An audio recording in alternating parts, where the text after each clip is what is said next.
Lunedì 23 settembre, ore 11, Palazzo Balbi a Venezia, il giorno dell'atteso incontro tra il governatore Luca Zaia e il ministro per gli affari regionali Francesco Boccia, dunque è quasi arrivato.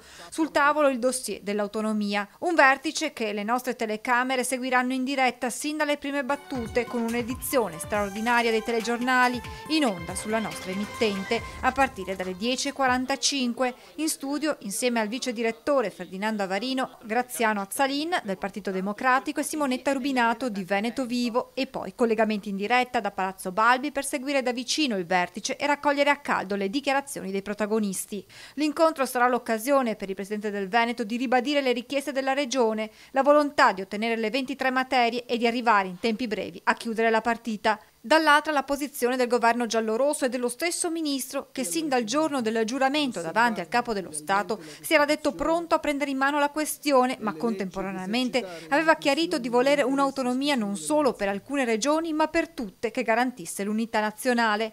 Lunedì il ministro vedrà prima Zaia, che consegnerà nelle mani di Boccia la bozza sull'autonomia, poi la commissione trattante.